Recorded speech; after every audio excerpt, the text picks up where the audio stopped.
दोस्तों, स्वागत है आप लोगों का मेरे फेसबुक पेज और YouTube channel MHK viral videos पर। बिहार में विधानसभा चुनाव यानी कि असेंबली इलेक्शन का बिगुल फूंका जा चुका है। अब सारी पार्टियां पूरी तरह से जोर लगाना शुरू कर दी हैं। बात करें महागठबंधन की, इसमें असदुद्दीन ओवैसी यानी AIMIM को शामिल नहीं किया गया है। इस वीडियो में हम लोग खास तौर पर बात करने वाले हैं 2005 विधानसभा चुनाव की। शुरू में थोड़ी सी बात कर लेते हैं जो अब चुनाव होने वाला है 2025 में। बात है कि महागठबंधन में AIMIM को शामिल क्यों नहीं किया जा रहा है।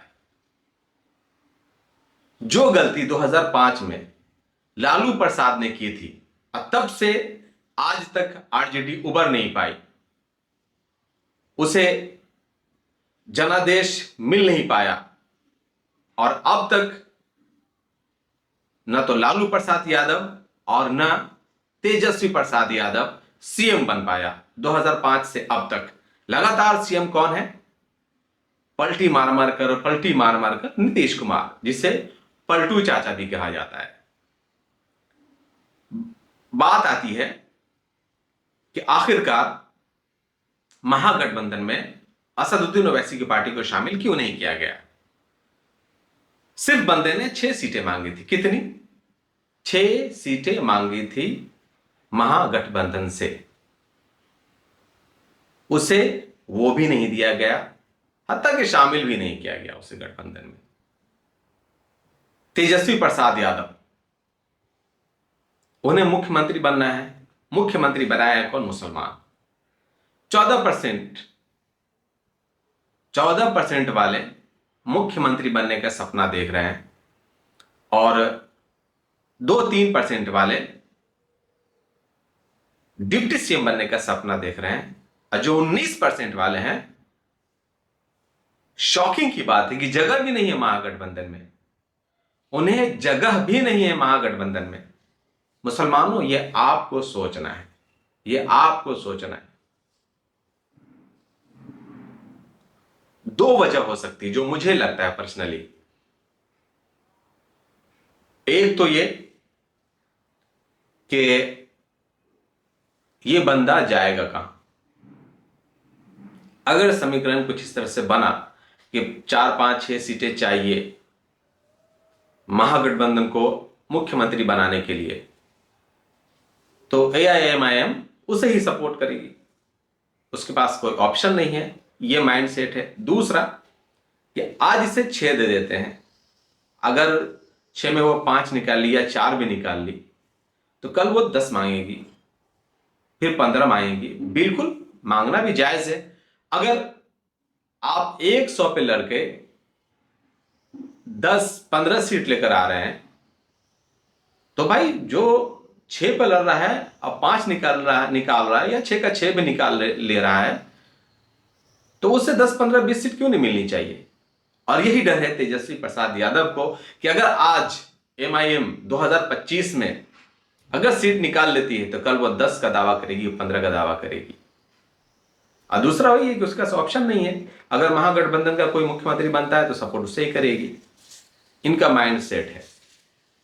और याद रखिए, जो 2005 के चुनाव में लालू प्रसाद यादव ने गलती की थी, महागठबंधन में AIMIM को शामिल नहीं करके वही गलती तेजस्वी प्रसाद यादव कर रहा है।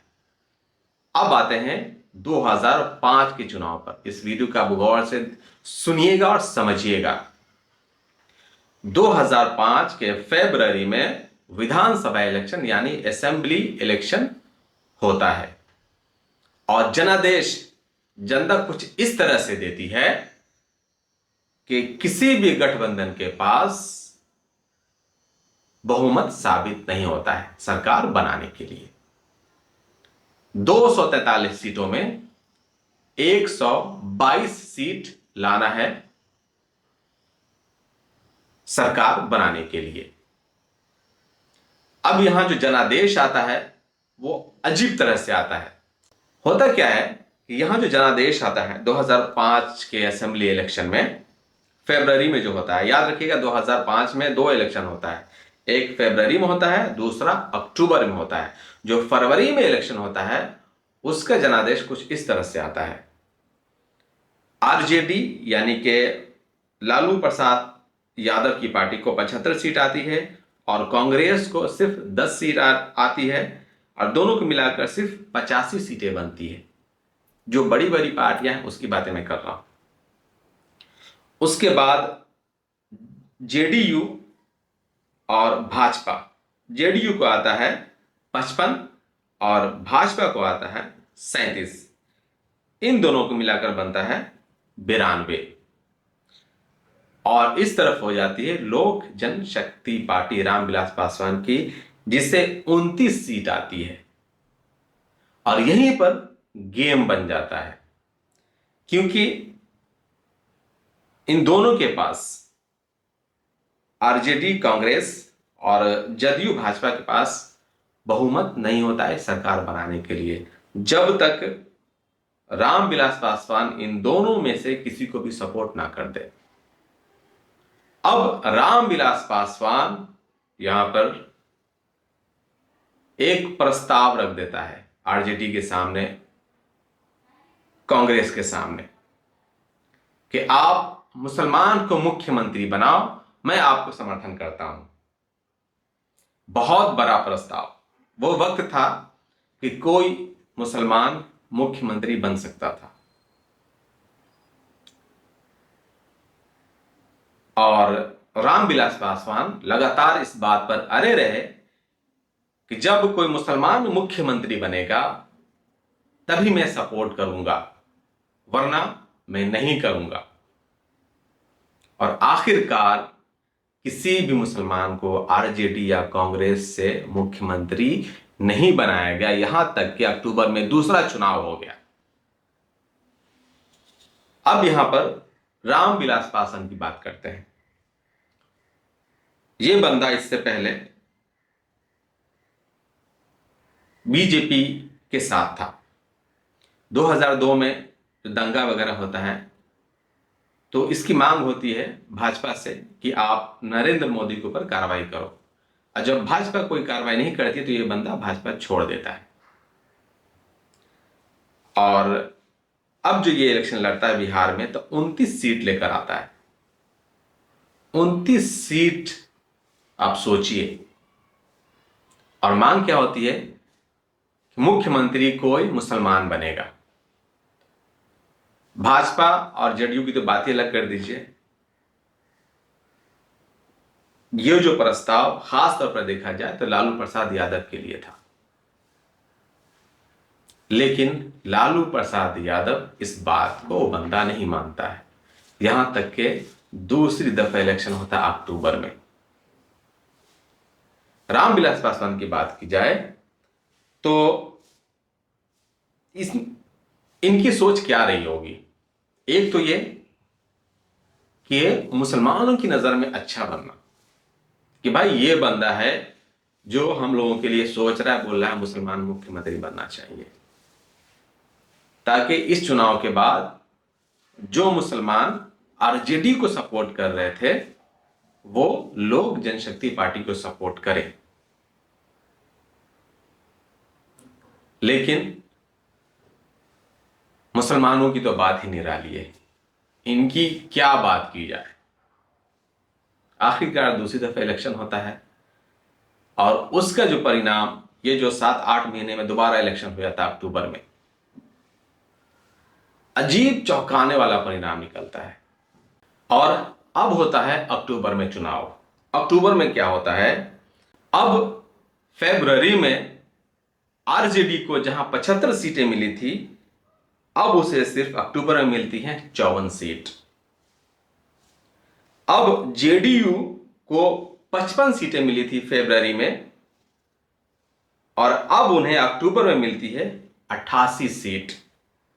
वहीं भाजपा को जो सिर्फ फरवरी में 37 सीटें मिली थी, अक्टूबर में मिलती है 55। इसी प्रकार कांग्रेस को यहां पर 1 सीट का नुकसान होता है। फरवरी में मिली थी 10 तो अक्टूबर में मिलती है 9 और लोक जनशक्ति पार्टी को कहा जाए तो सबसे बड़ा नुकसान होता है।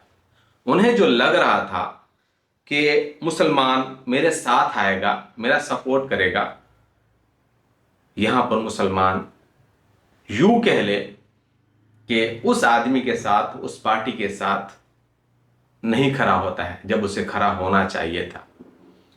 29 सीटों की जगह सिर्फ 10 सीट बंदे के पास आती है, जो इसलिए खड़ा था कि मुसलमान सीएम बनना चाहिए, मुख्यमंत्री मुसलमान बनेगा तो मैं सपोर्ट करूंगा, वरना ठीक है दोबारा इलेक्शन हो जाए। उससे उम्मीद थी या तो मुसलमान मुख्यमंत्री बन जाए या फिर दोबारा इलेक्शन होता है तो मुसलमान मुझे सपोर्ट करेगा। अब यहां पर यूं कह ले एक तरह से कि गद्दारी हो गई इस बंदे के साथ, मुसलमानों ने की। जो बंदा आपके लिए खड़ा रहा, ठीक है उसमें उसका भी फायदा था, लेकिन कहीं ना कहीं उसमें आपका भी फायदा था। आपका मुसलमान कोई मुख्यमंत्री होता, लेकिन आज उस बंदे को जहां दूसरा चुनाव होता है अक्टूबर में, फरवरी में 29 आती है और वो सीट घट कर हो जाती है कितनी? 10।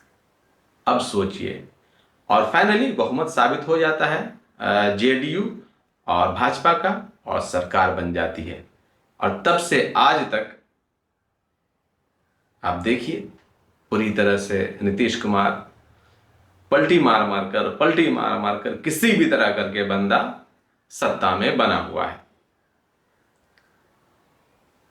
बीजेपी चाह रही है कि किसी तरह उसे बहुमत मिल जाए ताकि नीतीश कुमार को निकाल फेंके, लेकिन कहीं न कहीं वो फंस जा रही है। अब 2025 का इलेक्शन है, आपको तय करना है 14% वाले को मुख्यमंत्री आप बनाओगे, 2 से 3% वाले को आप डिप्टी सीएम बनाओगे, और आपका जो अपना 19% है वो दरी बिछाएगा, कुर्सियां लगाएगा। आपका कोई लीडर नहीं होगा। आपका जब लीडर सामने आएगा तो उसे आप इस हद तक मजबूर कर दोगे कि बंदा खाने काबा के पास जाकर कसम खाने पर मजबूर हो जाता है। इस हद तक मुसलमान गिर चुका है आज के दौर में। आज जो लोग दोगले हैं, जिन्हें आपका सिर्फ वोट चाहिए, आपका लीडर नहीं चाहिए, जब आप अपना लीडर चुनते तो उसे जिन्नावादी बताया जाता है, उसका बहिष्कार किया जाता है, उसके खिलाफ चुनाव प्रचार होता है, आप उन्हें चुनने को तैयार हो। लेकिन आज जब आपका अपना लीडर, वो एक नारा है, तेरा मेरा रिश्ता क्या, ला इलाहा इल्लल्लाह मुहम्मद रसूलुल्लाह, वो बंदा आपके सामने खड़ा है तो आप उसे बीजेपी के बी टीम बनाते हो। अब आप तय कीजिए आपको वोट किसे करना है, उसे जिसका बाप कभी आपको मुसलमान को मुख्यमंत्री बनने नहीं दिया, या वो बंदा खुद जो महागठबंधन में एआईएमआईएम को शामिल तक होने नहीं दिया। वीडियो पसंद आए तो लाइक शेयर सब्सक्राइब जरूर करें। मिलते हैं नेक्स्ट वीडियो में।